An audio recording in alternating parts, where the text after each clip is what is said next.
우리 강목사님이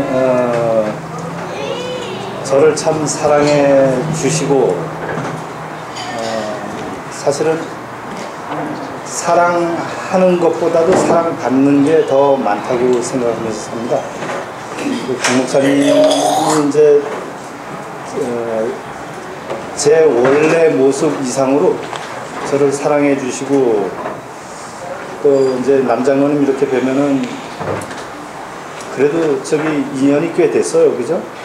뭐 거의 10여 년 인연이 그렇게 되는 것 같은데 아주 든든한 그 형님 같고 이렇게 참 뵐 때마다 늘 그 고마운 마음을 가집니다. 아마 강 목사님이 저를 좋아한다고 표현했는데 아마 제가 강 목사님 좋아하는 강도가 조금 더 세지 않을까 제가. 동성애자 아니니까. 제가 뭘 남들한테 부탁하는 걸 잘 못하는 사람이에요. 남장로님이나 강 목사님 부탁을 너무 잘한다 이렇게 생각을 하시는지 모르겠는데요. 그래 지난 2년 6개월 동안 건축이 진행되면서 유일하게 부탁드렸던 분들이 우리 한학교에 다른 분들한테 그렇게 부탁을 안 하고 전화도 하기가 어렵더라고요.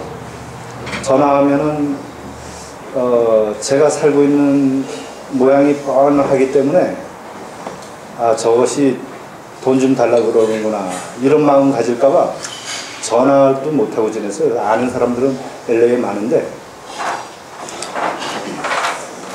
그리고 또 다들 지난 몇 년 동안 다들 어렵게 지내셨잖아요. 다 힘들게. 이제 그렇게 하다 보니까 이제 어려움이 이렇게 자꾸 장기화되면은 마음이 어두워지는 것 같더라고요, 마음. 그래서 어디에 불빛이 필요하기도 하고. 제가 언젠가 어떤 글을 하나 읽은 적이 있었는데, 일본의 어느 스님이 쓴 글이에요. 저도 중처럼 생겼잖아요. 그죠? 원래는 그쪽 출신입니다, 제가. 조금 전에도 말씀 나눴었는데, 제가 어렸을 때, 저희 집 옆방에 어느 스님이 와서 3년을 사는 적이 있었는데, 그렇게 꺼냈죠. 저희 어머니는 또 불심이 너무 깊으셔가지고요, 저희 어렸을 때. 새벽이면 저를 깨워가지고 같이 손 붙잡고 새벽 예불, 절에서는 예불이라고 새벽 예배를 다니고 그랬었어요. 근데 저희 어머니가 지금으로부터 한 10년 전에 예수를 믿었거든요. 그 불심 좋은 분이라서 전도도 못 하겠더라고요. 전도를 하려고 이제 제게는 선생님 되시는 어느 분한테 물어봤더니 너보다 잘 사는데 왜 전도하냐 이제 그런 말씀을 하셔가지고 전도를 못했는데 우연하게 어떻게 하나님에 대해서 미국까지 오셔가지고 저한테 몇 가지 물으시더니 몇 달 안 돼가지고 저희 누나한테 전화 와가지고 야 너가 엄마를 어떻게 만들었길래 엄마가 저렇게 변했냐 그러시더라고요. 그래서 왜 그러냐 그랬더니 스스로 교회를 나가서 세례를 받으시고 매일 성경만 읽으신다는 거예요. 그때 이제 이듬해 또 오셨는데 저한테 이제 그렇게 말씀하신 옛날 얘기를 해주시는 거예요. 네가 어렸을 때 저기 옆방에 어느 스님이 3년을 살았다는 얘기를 하면서 그때 왜 와 있었는지를 설명을 해 주시는데요. 3년 동안 저를 달라고 그렇게 3년 동안 저희 어머니를 졸랐답니다. 저희 어머니 불심으로는 충분히 죽어도 남았어야 되는데 제가 어렸을 때 어떤 일로 그 피만 한 달 동안 이렇게 돌도 안 돼가지고 나오고 이 영양실조가 심하고 아주 조그만 해가지고 불쌍해서 못 졌다고 그러더라고요. 그랬는데 이제 제가 목사가 되고 이제 이렇게 되면서 우리 어머니 여전히 절에 나가시고 그랬는데 근데 너가 어려서도 그랬는데 달라 그래도 안 줬는데 어떻게 목사가 돼가지고 점점 중처럼 돼가냐 이 말씀을 하시는 거예요. 이 말씀을 제가 다른 말씀을 드리려고 한 게 아니라 그 어느 일본의 스님이 제자를 많이 거느리고 있었는데 죽을 때가 됐대요. 죽을 때가. 그래서 이제 뭘 남기고 죽어야 되는데 하다가 이제 유언장을 쓰고 수제자에게 주고선 이 절에 앞으로 엄청나게 어려운 일이 올 텐데 그때 기억해서 이걸 한번 봐라 이렇게 했답니다. 세월이 지나가지고 진짜 그 절에 사람들 발길도 끊기고 이제 문을 닫게 생겼대요. 그때 이제 그 말씀을 기억하고선 우리가 이제 이 유언장을 한번 뜯어보자. 그래서 뜯어봤더니 딱 두 줄이 써 있더래요. 두 줄이.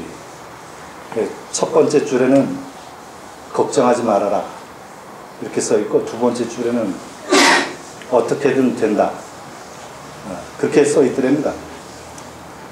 그래서 거기에서 깨달음을 얻고선 그 절이 나중에 지금까지도 번성한 절로 그렇게 됐다는 이야기를 읽은 적이 있어요.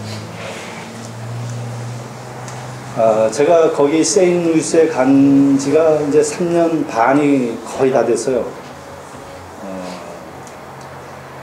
1월 달에 갔으니까 이제 3년 5개월 정도 된 것 같으네요.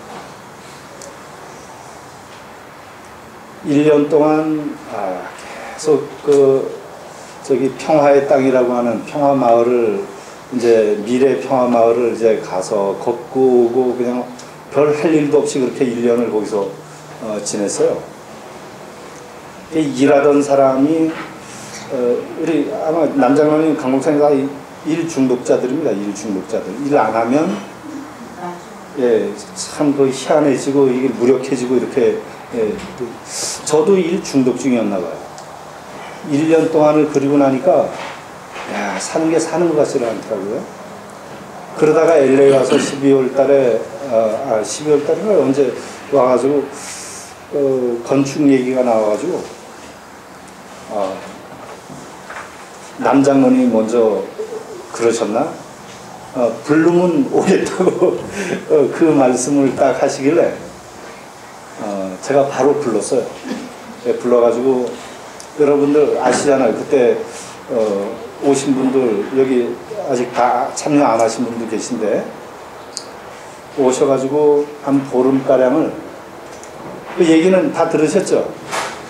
그래서 제가 이제 조금 더 상시켜드리는 의미에서 말씀드리면 엄청난 은혜 속에서 일을 했습니다. 그때. 아침에 우리가 보통 한 5시쯤 일어나서 그 1시간 동안 차 타고 가서 일을 하는데 1월달 그때는 세인루이스가 그렇게 추운 지역은 아닌데 제일 추웠대요. 하여튼. 그 한국 섭씨로 보면 한 영하 18도 이하로 막 내려가고 그 추위 속에서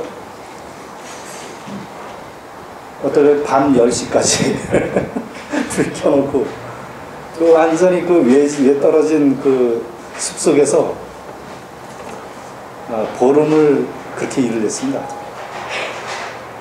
그때 우리 강 목사님이 그 주일날 설교할 때 얼마나 많은 거기에 계신 분들은 은혜를 얼마나 받았는지 몰라요. 저는 표현력이 약해가지고 그런데 그 표현을 얼마나 멋있게 해주셨는지 그 기적이 일어나고 막 이랬거든요. 진짜.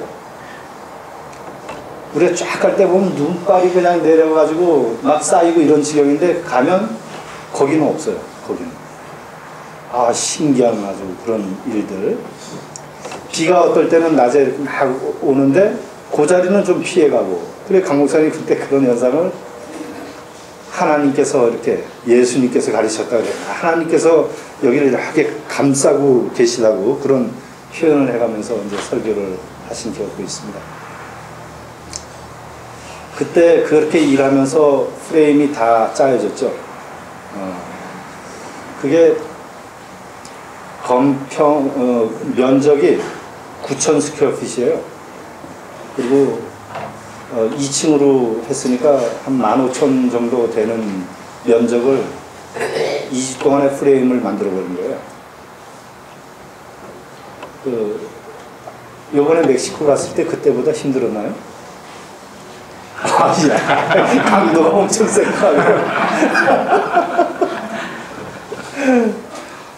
야. 산삼은 먹었고. 산삼은 안 주더라고요. 네. 그때는 제가 일 힘내서 열심히 하시라고 산삼을 아침에 먹였는데 산삼 효력을 보라고 밥도 안 주고 산삼. 이게 밥 먹으면 이게 이제 산삼의 한 70%는 똥으로 가기 때문에 산삼 효력을 극대화시키기 위해서 아침에 안 먹고 산삼 한 뿌리씩 요만한 거 그거 먹어가면서 엄청나게 배고팠을 텐데도 진짜 어떻게 그렇게 일을 했는지 상상이 안 되는 일이에요. 아까 목사님 다 소진된 것 같은데 조금 더 가면 엄청난 하나님이 주시는 영원한 기쁨 속에 또 자유 속에 그때 그런 기분이었던 것 같아요. 잠도 몇 시간, 4시간 뭐 서너 시간씩 잔 것 같아요. 그러면서 그렇게 일을 하고도 다친 사람도 없고 물론 뭐 어떤 기계 하나가 다쳤습니다만 그 사람은 진짜 멀쩡하고 참 어떻게 그렇게 했는지 하나님이 그런 능력을 주시지 않았으면 전 못했을 그런 일이었다고 생각합니다. 그거 지나간 다음에 이제 하나교에서 다녀간 이후에 그 일을 계속 진행해야 되는데 돈도 없고 뭐 할 수 있는 게 제한이 돼 있더라고요. 그래서 조금씩 하다가 중단했다가를 지금까지 계속 하다가 지난주에 파이널 인스펙션이 끝났습니다. 그래서 LA 안 오려고 그랬어요. 안 오려고 그랬는데 지난주 초에 딱 끝나고 여기 오기 4일 전에 딱 비행기 티켓 끊어가지고 온 거예요. 거기서 첫 예배 드리고 국제결혼에 대해서는 여러분들 뭐 잘 아시고 여기에 그런 분이 혹시 계신지는 모르겠습니다만 하나교회는 없죠? 있으세요?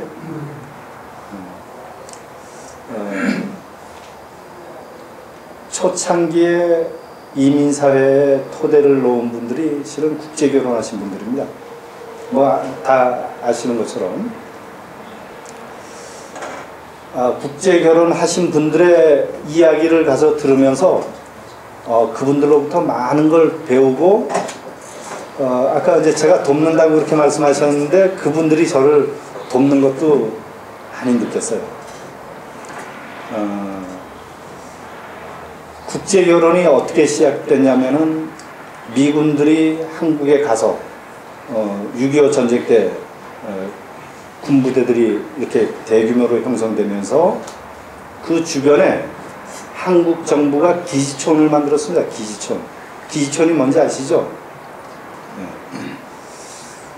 그래서 거기서 몸을 팔고 그렇게 하면서 그 돈을 가지고 고향에 집에 보내주고 동생들 공부할 수 있도록 쌀 사 먹을 수 있도록 그런 일을 했어요.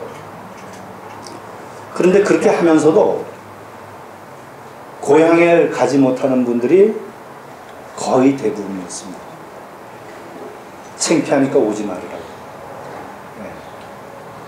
그래서 그분들이 돌파구를 죽겠으니까 그냥 있으면 죽겠으니까 뭔가 앞날이 있어야 되잖아요. 사람이라고 하는 게 앞날이 보이지 않으면 갑갑하잖아. 그래서 선택한 것이 국제결혼입니다. 국제결혼. 이 초창기 국제결혼은 거의 흑인들하고 많이 이루어졌더라고요.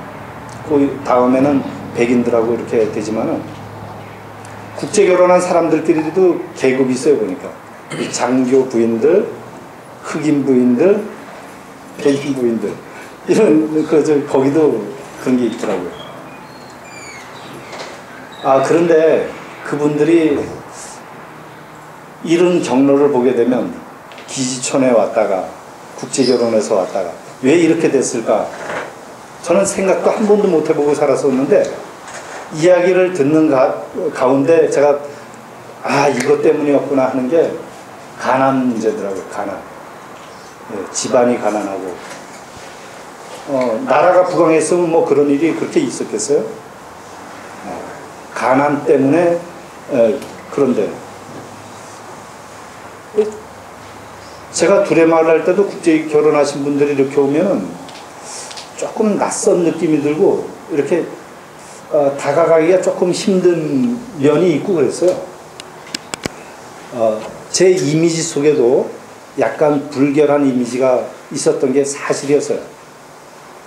제가 그것 때문에 회개도 많이 했었습니다. 근데 이렇게 면면을 들여다보니까 우리하고 똑같은 사람들이었어요. 똑같은 사람들. 하여튼 그걸 알고 나니까 너무 죄송스럽기도 하고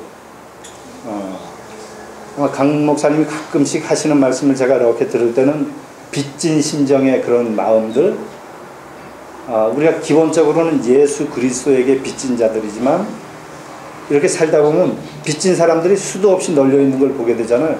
부모님서부터 해가지고 뭐 생각해 보면 나의 나된 것은 뭐 다 그분의 은혜라고 뭐 이렇게 그냥 표현하지만 우리 주변을 보면 다 연관돼 있어서 내가 지금에 이르렀다는 걸 알 수가 있게 되잖아요. 60년대 그 어려울 때도 한국 경제의 토대가 됐던 부분 중에 한 부분이 독일의 간호원, 광산 광부로 갔던 사람들 돈 붙여주고 차관 끌어온 것과 미국으로 국제결혼해서 오신 분들이 부모, 친지들에게 보내줬던 돈들이 다 달러 아니에요, 달러. 그것이 경제 발전에도 기여를 했다 그럽니다. 그런데 이분들의 삶의 과정은 전체적으로 보면 이 광야 인생 같은 그런 인생을 살아온 거잖아요.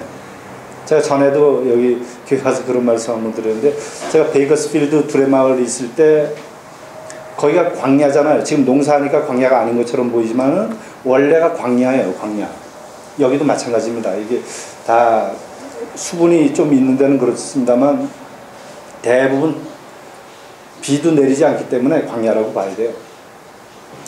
이 광야의 특징 가운데 하나가 제가 그 식물들을 좋아하다 보니까 쭉 보니까 광야의 식물들은 다 가시가 있다는 것을 제가 알게 됐어요.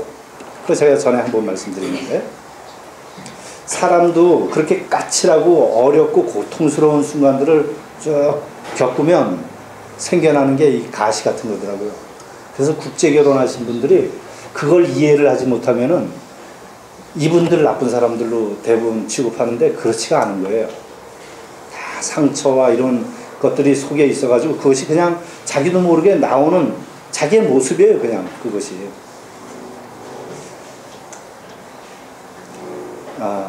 그래서 이제 이게 어떻게 평화마을이 이제 진행이 된 거냐면은 1989년도에 시카고에서 그때 이제 어떤 일이 있었냐면 어떤 여성이 나이 좀 드신 여성인데 눈 치는 차에 겨울에 깔려서 죽은 일이 있었습니다. 새벽에. 그때 그 기사를 읽었는데 이 사람을 장례 치러줄 사람이 없는 것까지 기사에 그게 나왔었대요. 그래서 세인루이스에 살고 있던 김민지 목사님이라고 하는 분이 여자 목사님이고 지금 저하고 함께 사역하시는 분이신데 지금은 연세가 68세쯤 되신 분인데 그때 시카고를 몇몇 사람들하고 갔답니다. 이 여자가 도대체 누구냐. 장례 치러줄 사람이 없다니까. 한국 여자인데 장례 치러줄 사람이 없다니까. 그래서 가서 이렇게 추적을 해보니까 국제 결혼을 했다가 실패하고 이렇게 해서 쫓겨나고서 홈리스가 된 그런 여성이더래요.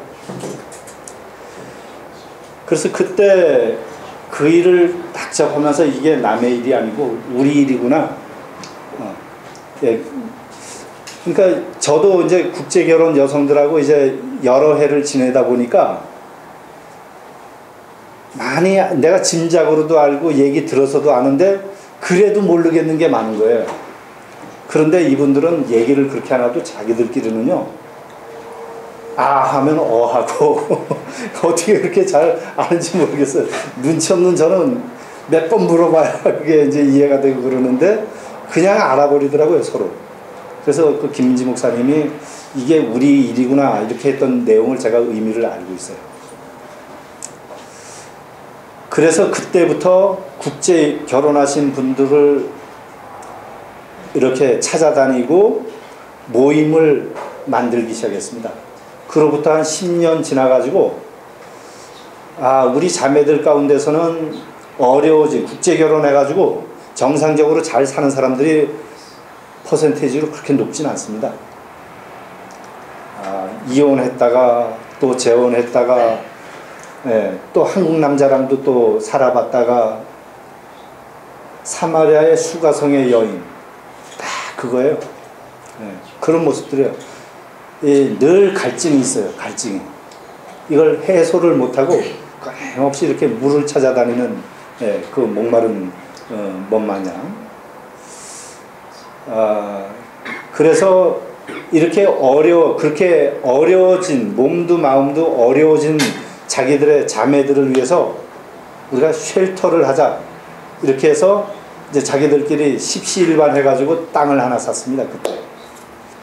그때 지금의 평화마을의 터가 그 터예요.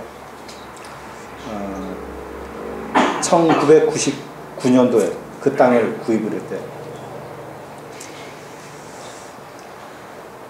거기에 집이 하나 있어가지고 그냥 가끔씩 가서 기도하고 뭐 이렇게 조그만 이제 그랬는데 그 집이 2008년도인가 불이 탔어요. 불이 나가지고 불이 탔는데 보상금이 나왔는데 보니까 거의 그 땅 상만큼이 나온 거예요. 그래서 못다 갚은 페인먼 달고 그걸 종자 삼아가지고 우리 여기다가 진짜 평화 마을을 만들자. 이렇게 하면서 제가 2008년도서부터인가 거기를 이제 불려다니기 시작했어요. 그래서 이제 그게 돈이 없으니까 그분들도 그냥 그렇게 오다가 불난 걸 기점으로 해가지고 이제 새로운 계획을 하기 시작했고 그래서 제가 거기에 갔고 무모하게 우리 한 학교에 여기 부탁을 드려가지고 와서 함께 건축이 시작됐던 겁니다. 저는 그 건축이 갖는 의미는 굉장히 크다고 생각하고 있어요. 제가 생각하는 것보다 더 단순히 국제 결혼한 분들이 몸도 망가지고 마음도 망가진 분들이 와서 쉬는 그 정도의 공간이 아니고요. 그것만 해도 참 의미 있고 얼마나 큽니까?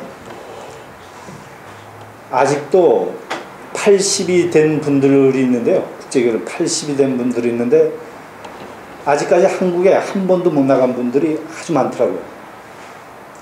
그러니까 국제결혼하신 분들은 이제 성공해가지고 잘 사는 분들은 이렇게 드나들고 가서 난 성공해서 이렇게 산다는 것도 보여주고 그러는 분들이 있는데요. 많은 분들은 그러지 못하죠. 한마디로 그래서 대부분 그런 분들의 고향과 같은 그게 이제 평화마을이라고 저는 생각을 하는 거거든요.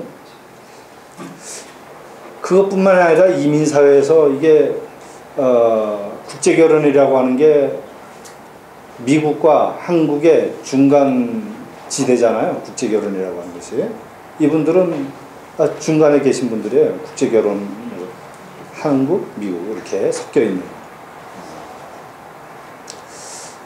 그래서 그런 차원에서 어떤 문화적인 일들도 만들어낼 수가 있고 그리고 국제결혼이라고 하는 게 초창기에 전쟁의 산물, 전쟁으로부터 생겨났던 그런 일이기 때문에 평화를 위해서 일하는 것이야말로 국제결혼한 기독교인들이 최종적으로 가야 될 목적지가 아닌가.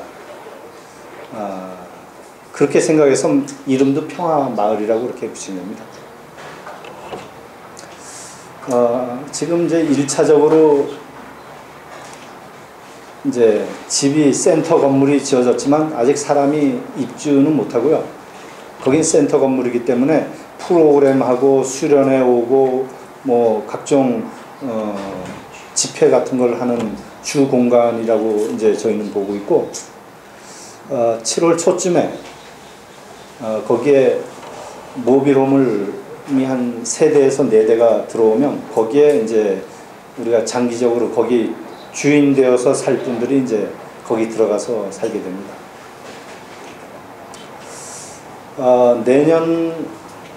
내년쯤 되면은 이제 지금까지는 이제 3년 반 제가 거기 있는 동안에 이거 해야 될 일을 못하니까 참 저도 이제 깝깝하고 수련하는 마음으로 어떻게 보면 그렇게 살았는데요. 그러니까 시간만 되면 그냥 거기 가서 땅도 그 오셔서 그때 아마 1월 달이라 땅 질을 못 보셨습니다만 그 진흙이에요. 아주 차진 진흙. 점토질. 아주 그거는 영양분도 없는 점토질. 그래서 농사가 안 돼요. 농사가. 그래서 3년 동안에 각종 부산물 갖다가 밭에다 집어넣고 갈고 뭐 얻어다가 깔고 퇴비 갖다 집어넣고 또 갈고 이렇게 3년을 하니까 그동안 뭐 3년 동안 그렇게 해서 채소도 지어 먹고 뭐 이렇게 했는데 올해 그 3월 달에 우리가 이제 모종 준비하고 지난주까지 내다 심는 건 다 내다 심었는데 이제 그 농사를 그 각종 3년 동안에 여러 가지를 쭉 재배해 본 결과 이제 될 만한 것들도 다 이제 이미 선정이 됐고 농사 같은 경우에 내년 한 4월 달쯤이면 다 이제 셋업이 끝나는 단계에 있습니다. 물론 이제 농기계 이런 것들은 부족하지만 지금은 조금 하고 있으니까 그냥 수작업으로 다 이렇게 해서 하기도 하고 일이 많죠. 그리고 집은 하나 져놨지만은 주변 정리는 아직까지 안 돼 있는 상태고 내부에도 손을 봐야 될 게 여러 가지가 있고 그래서 제가 남장로님하고 그 강 목사님한테 다른 데서 한 번 부탁하기도 힘든데 2번씩이나 제가 부탁을 드리게 되는 건데 장로님 오실 겁니까?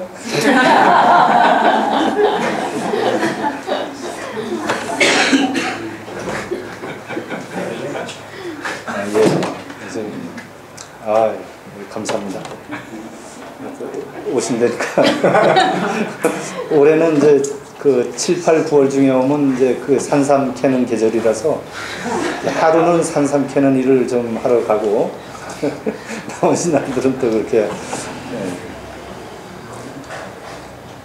언제 독립기념일이?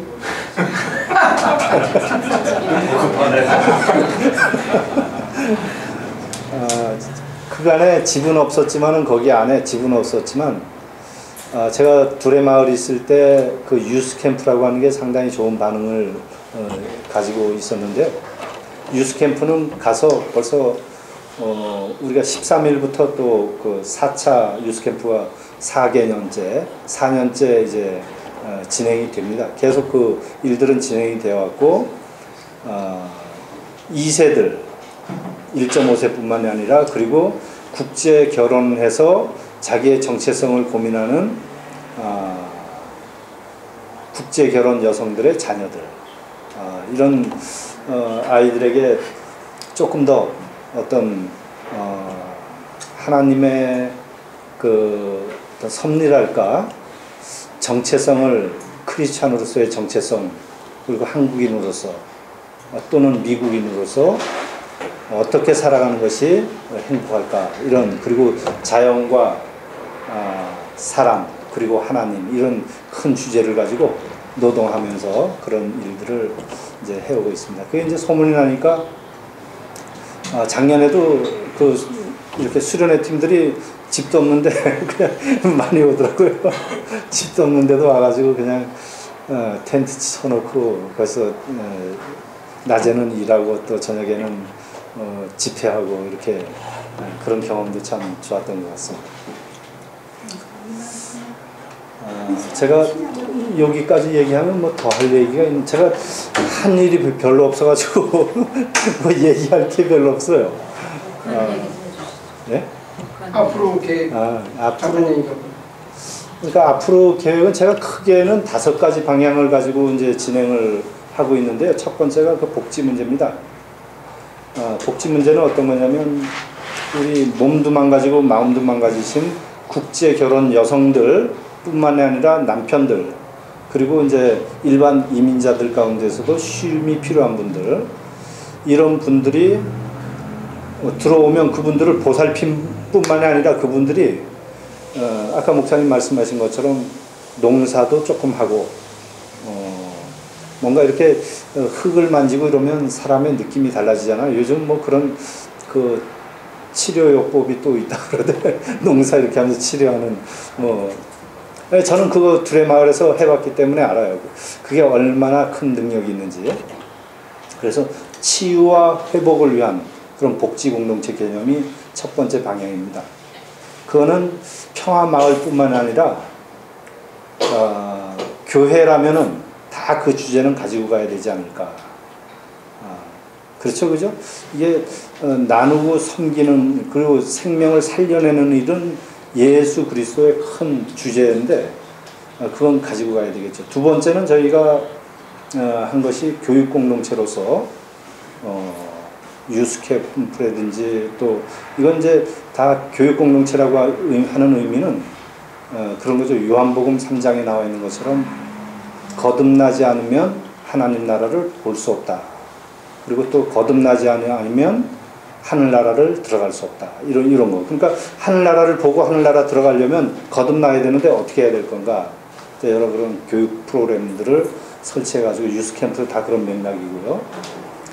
그래서 거듭나는 일을 해야 된다 이거죠. 다 우리가 성경 공부하고 이러는 것도 다 그런 자기를 거듭나게 하기 위한 그런 과정들 아니겠어요? 세 번째 방향은 이 공동체는 주로 이제 받아들이는 개념인데요.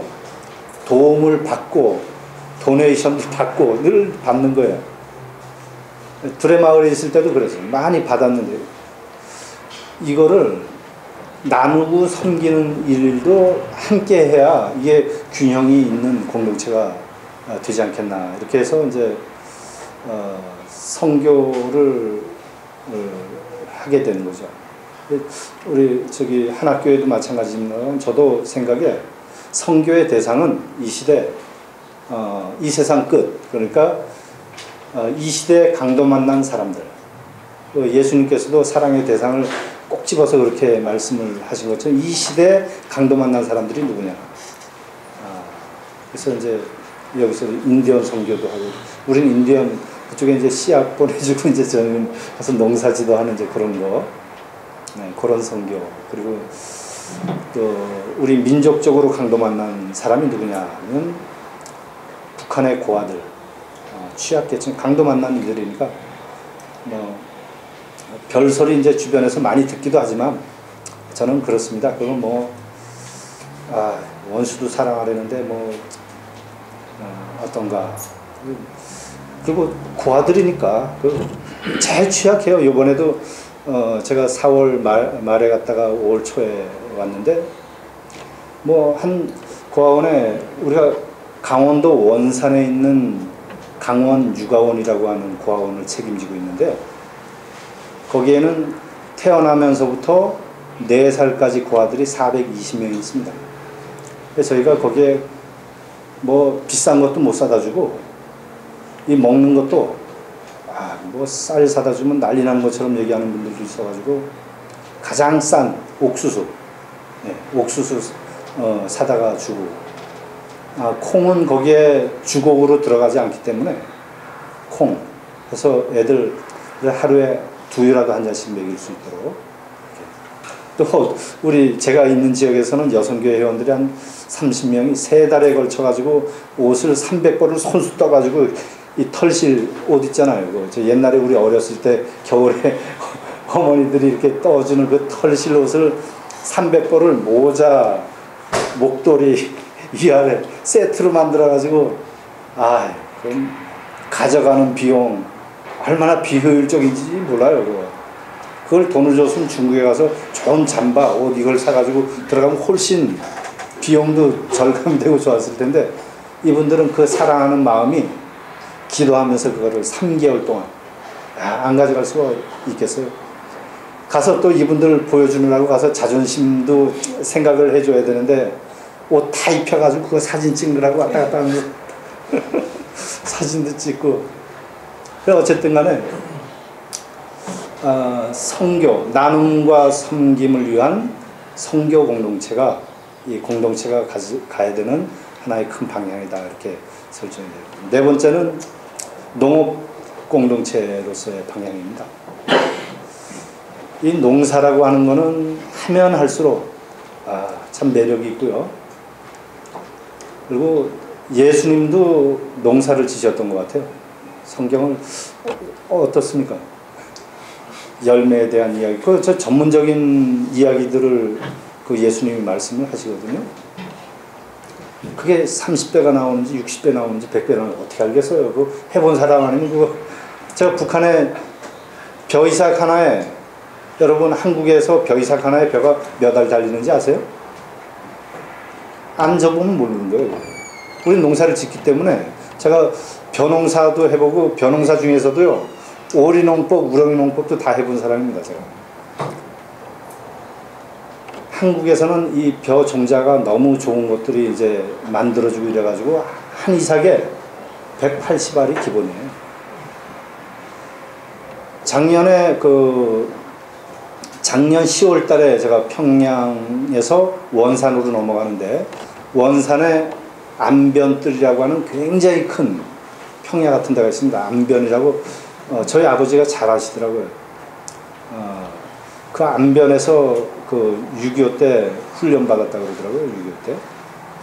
그 인민군이셨는데 거기서 훈련 받고 이제 포로가 돼가지고 거제도 포로 수용소에서 3년인가 지내다가 이렇게 방공 포로로 석방이 되셨어요.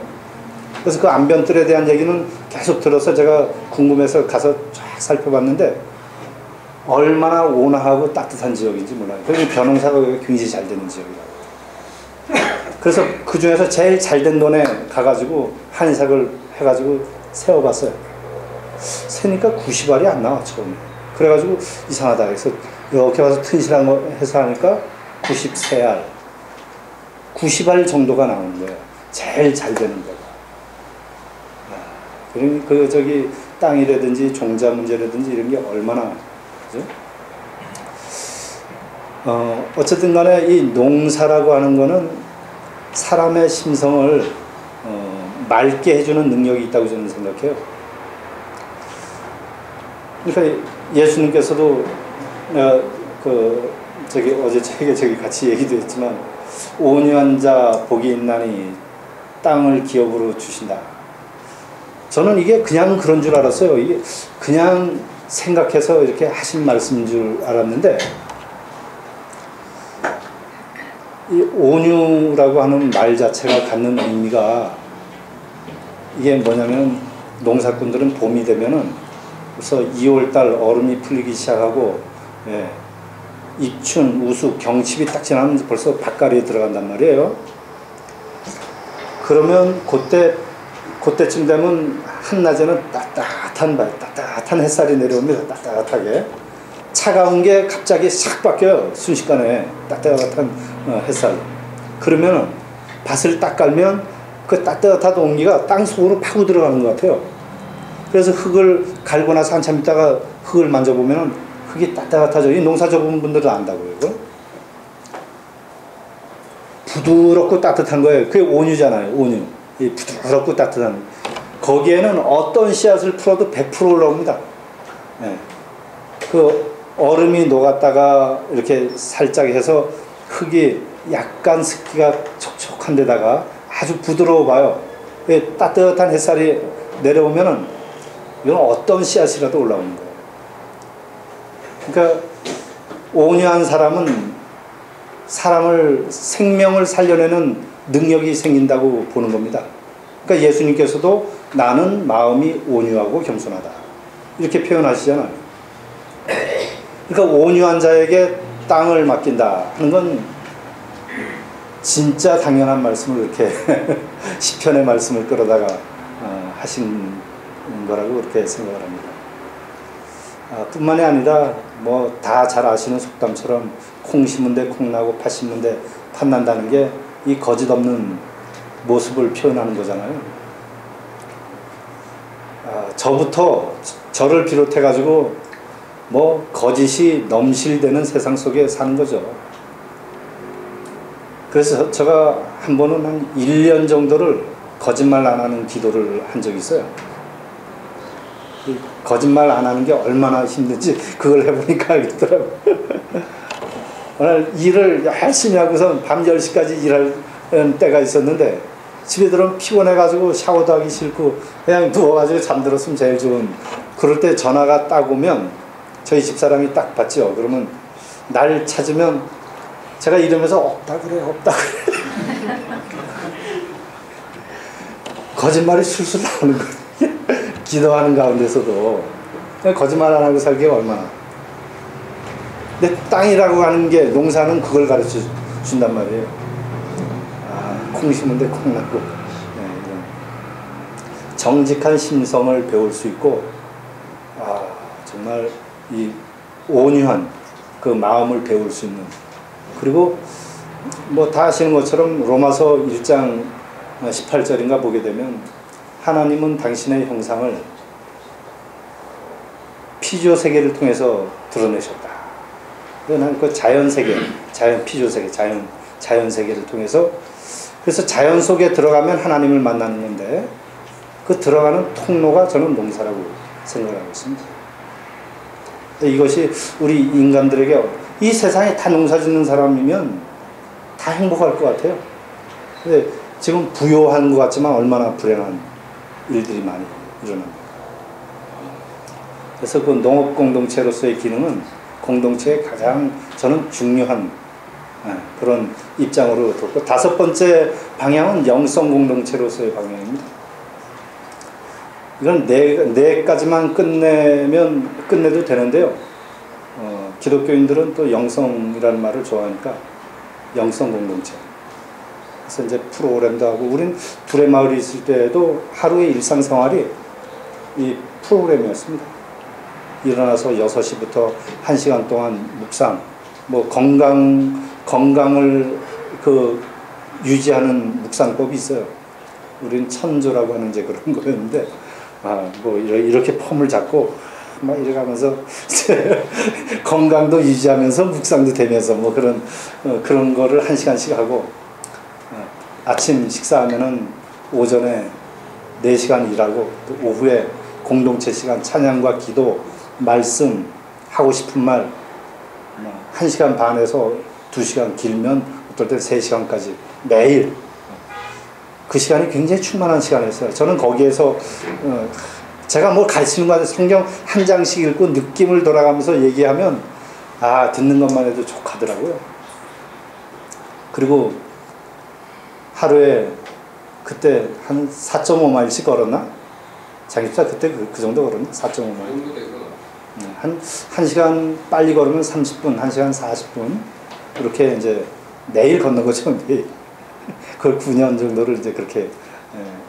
프로그램처럼 이렇게 하루 그 자체가 저는 영성 프로그램이다. 그렇게 저는 생각을 해요. 그리고 오는 손님들을 저도 거기 있을 때 1년에 뭐 2천여 명 손님들이 많이 오는데 일일이 어떻게 만나다 보면 내가 일도 못하고 이렇게 되니까 누구든지 오면 거기 따라서 사는 거예요. 공동체 시간이나 이럴 때 그분이 온 이유도 들어보고 이렇게 환영도 하고 그렇게 하고. 그래서 이 5가지 방향을 우리 평화마을에 정착시키는데 지금 이제 하드웨어를 이제 만들어 나가고 있는 중이죠. 이미 이제 내용은 어떻게 하고 이런 구상들은 다 머릿속에 있는데 시기가 제가 원하는 대로 시기가 정해지는 게 아니라 하나님께서 정하시기 때문에 그 정해주시는 그 때에 따라서 그렇게 하나씩 해나갈 계획입니다.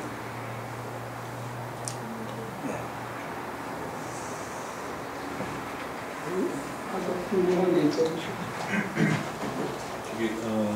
저는 북한 얘기 조금 더 해주셨으면 좋겠는데요. 네. 우선 매년 한 번씩 들어가세요? 아니면은? 네.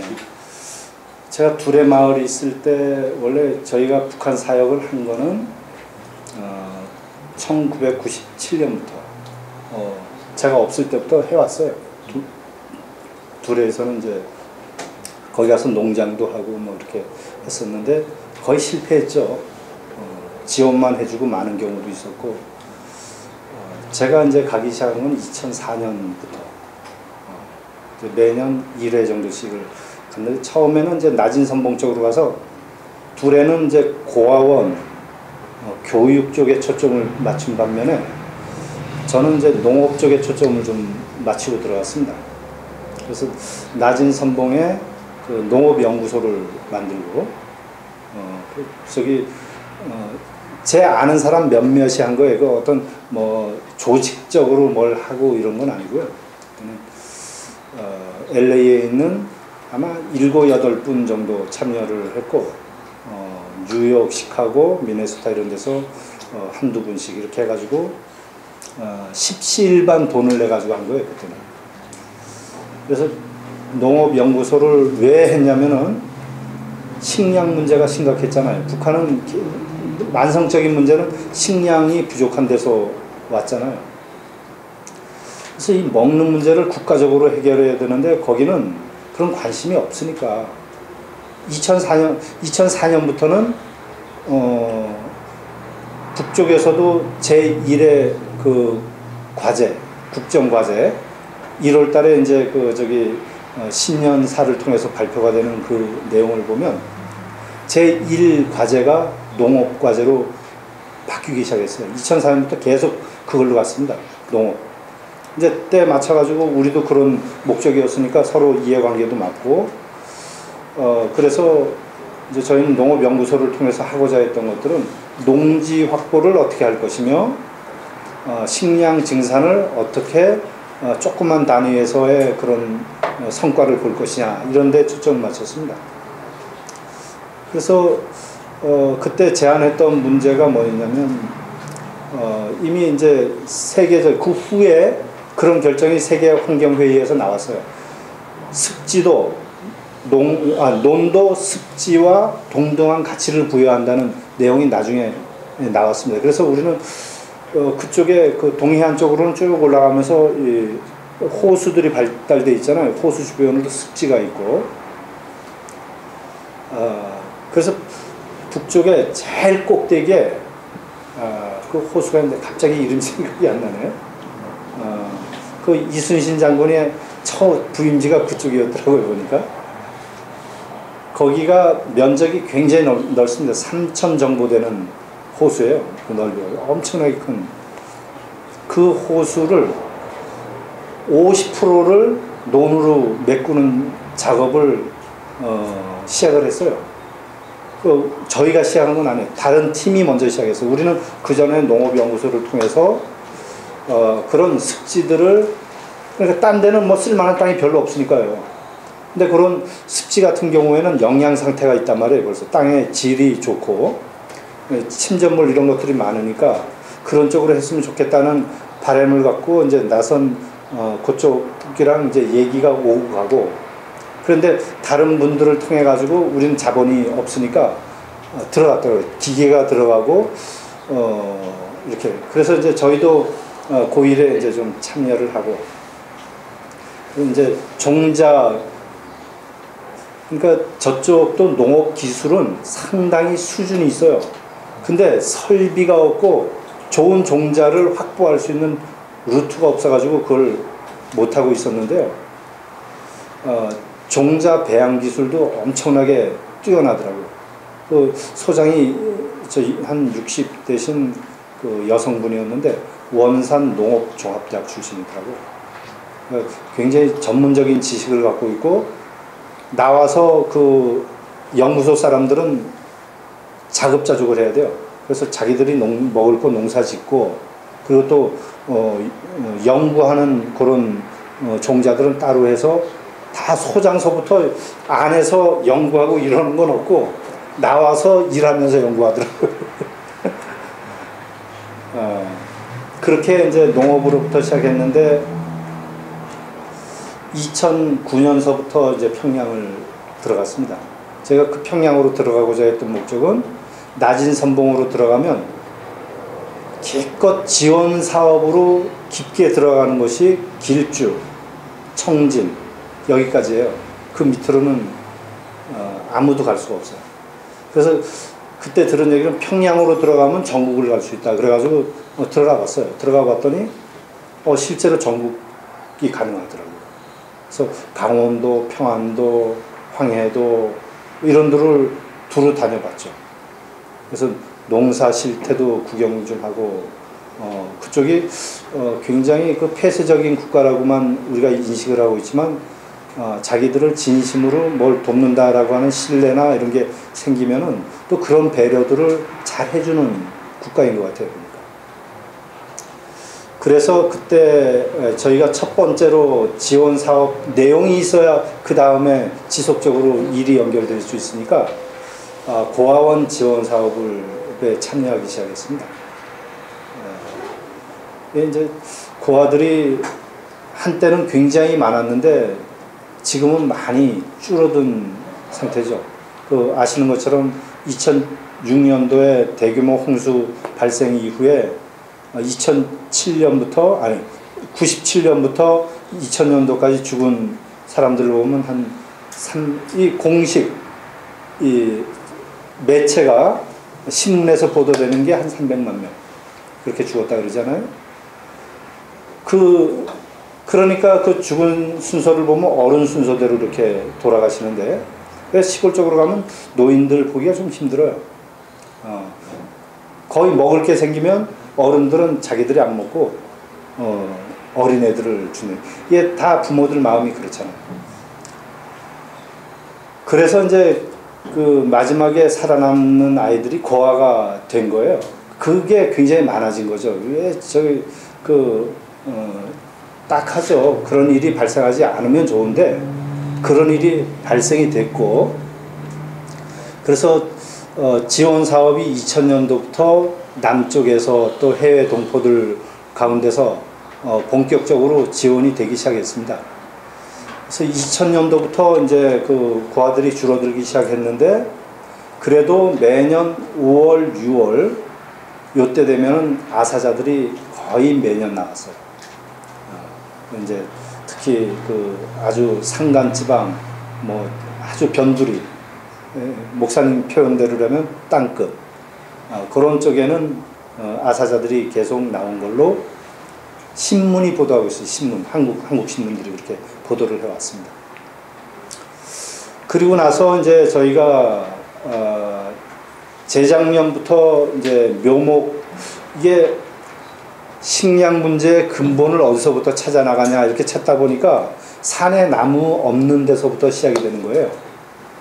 우리나라도 전쟁통에 완전히 그랬잖아요. 이거 다 아시는 것처럼 우리나라가 지금은 세계에서 유엔이 선정한 그 녹화 사업 성공 사례 국가래요. 그거를 40년 동안 전 국민이 달려붙어가지고 식목일만 되면 여러분들 다 심어보셨을 거예요. 그죠? 다 나무 심는 산으로 이렇게 올라다니고 40년에서 했는데, 저쪽은 이제 연료 문제가 해결이 안 되잖아요. 연료 문제가. 기름이 없을 뿐만 아니라 석탄도 한계가 있고 있는 지역.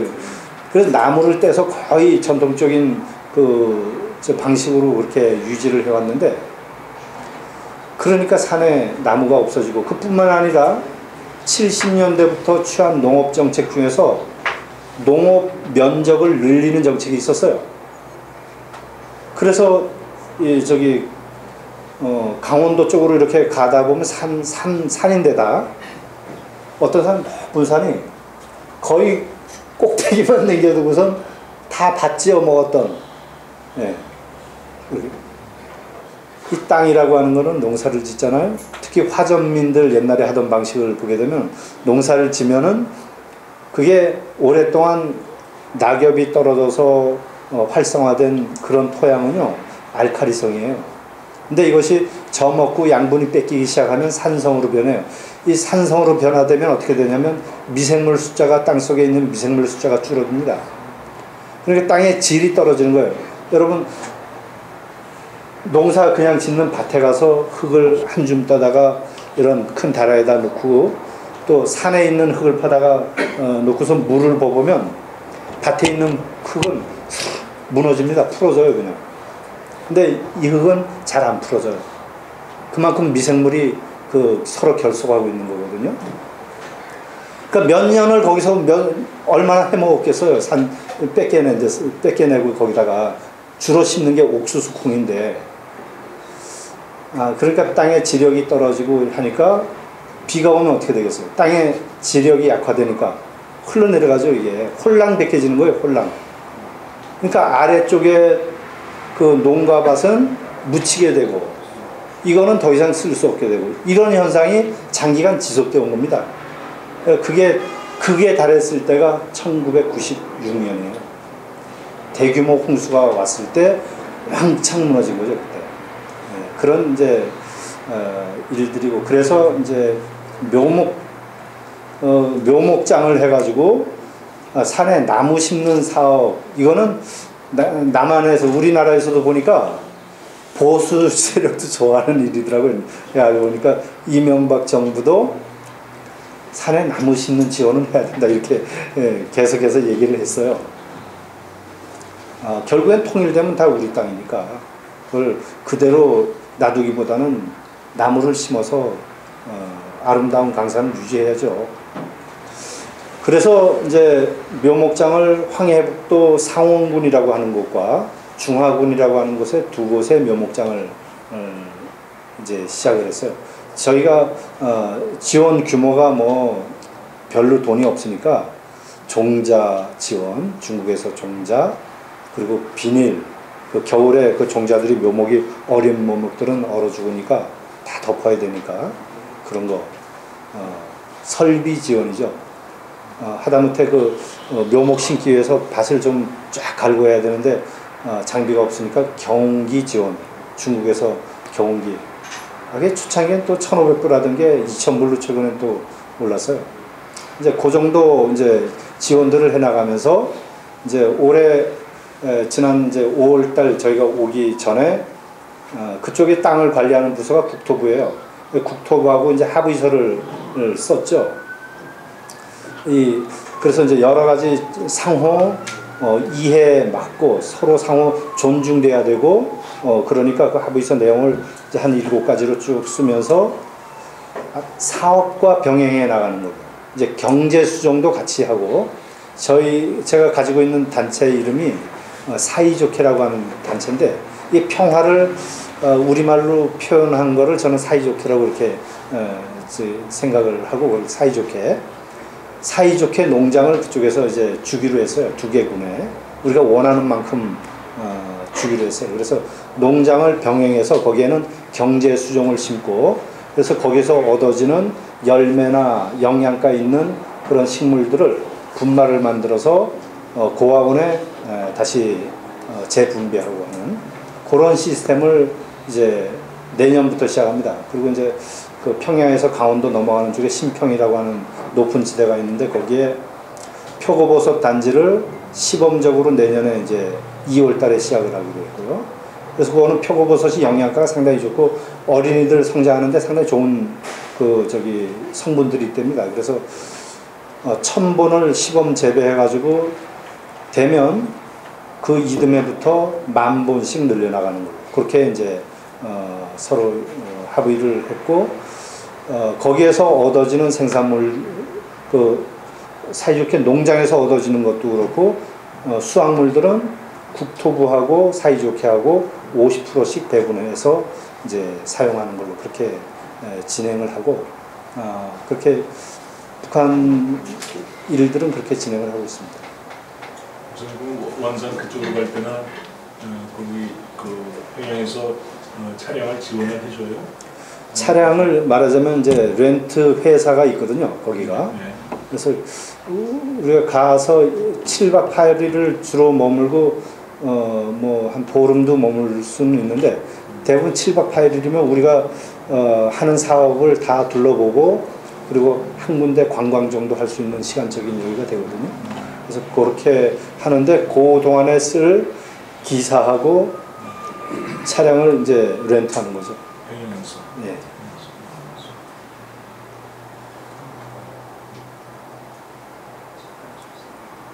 예, 평화마을 얘기하다가 왜 갑자기 이제 예.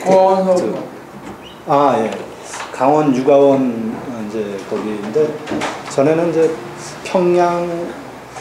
평양에도 고아원이 몇 개가 있어요. 근데 이제 저희는 강원도 쪽 고아원을 하기를 원해요. 제가 이제 고향도 물론 강원도기 때문에 그쪽이 정서상 이렇게 좀 그립고 또 조금 멀리 나가 보고 싶은 마음. 그 강원도 이런 데는 말하자면 취약 지역이거든요. 그러니까 그쪽으로 좀 가고 싶어서 강원도를 선택을 했는데 강원도에는 4개의 고아원이 있습니다. 태어나면서부터 4살까지를 이제 육아원이라고 그래요. 육아원. 작년에 갔을 때 403명이었는데 왜 420명으로 늘었는지 그거는 이유는 모르겠는데 늘었더라고요.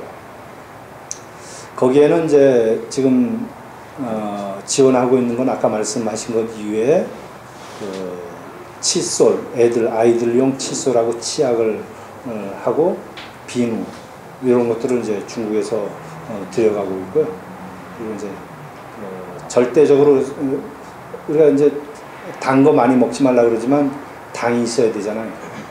그래서 거기 성장하는 데는 당이 또 절대적으로 필요하다고 그래가지고 이제 설탕가루 그걸 이제 들여가고 있어요.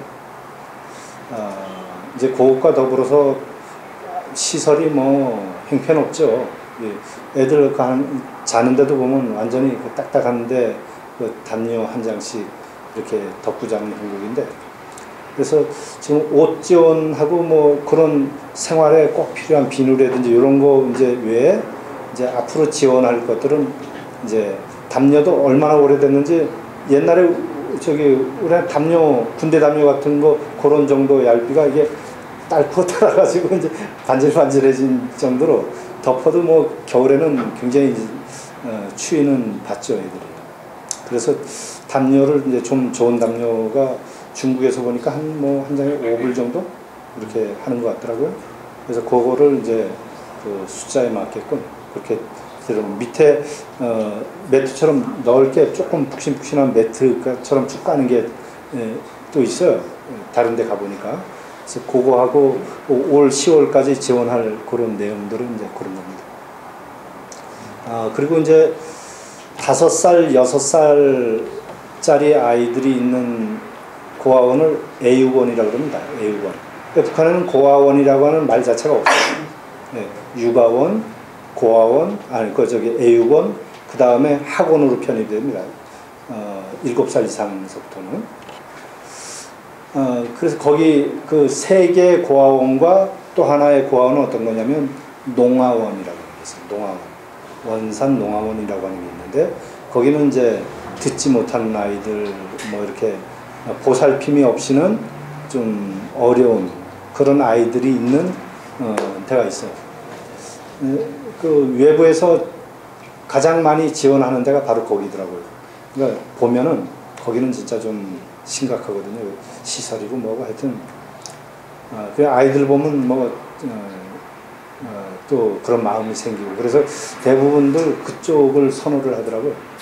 그러다 보니까 또 이쪽은 또 약해지고 그래서 우리는 이제 가장 어린 아이들 이제 이쪽으로 이제 지금 가고 있습니다. 그래서 4개 각각 한 500명 사이즈인데 그거를 우리가 그 하나가 잘 되고 여유가 조금씩 생기면 그 하나씩 이렇게 해서 강원도 쪽은 좀 궁극적으로는 그쪽이라도 좀 커버하고 가야 되지 않을까 이런 생각을 하고 있습니다.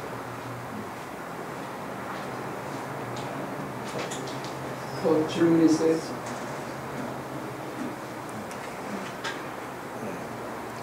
평화마을 얘기하다가 격기로 나갔는데 평화마을 위해서 여러분 좀 기도 좀 해주시고요. 저것이 뭐 그분들만의 문제고 그분들만의 일이 아니고 결국은 빚진 사람들, 또 이민사회가 빚졌어요. 사실 국제결혼하신 분들한테 그분들 때문에 형성된 이민사회가 85% 정도라고 그러더라고요. 그 지역에 그렇게 이민 오신 분들이 굉장히 많이 계십니다. 예, 그 지역에 한인들이 한 6천 명 정도 된다고 그래요. 근데 유학생들이 그 워시유라고 좋은 대학이 하나가 있는데 거기에 유학생들이 뭐 한 500명 이상 된다고 그러더라고요. 한국에서. 그래서 숫자가 좀. 자, 우리가 올해 꿈꾸고 있던 게 고아원 사업이니까 여러분들 같이 기도하면서 마음들 한번 모아보고요. 열심히 하는 우리 조 목사님 더 열심히 하라고 격려 박수 한번 주시고.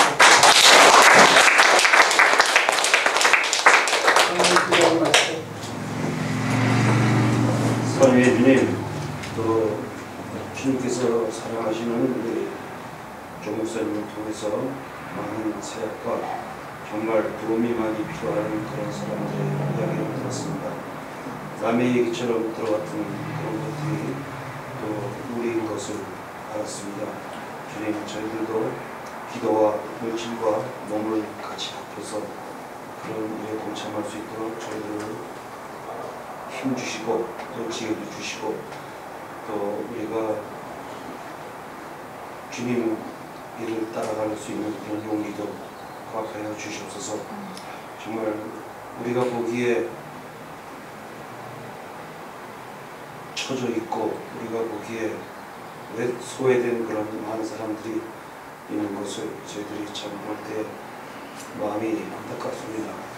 주님, 다시 한번 우리 또 하나교회 식구들도 추스려 주셔서 힘을 합할 수 있게끔 해주시고 또 그 많은 좋은 일들을 하는 사람들이 정말 사이좋게 그 일들을 해나갈 뿐만이 아니라 그 도움을 받은 사람들까지도 사이좋은 그런 세상을 만들어갈 수 있도록 주님 인도하여 주시옵소서.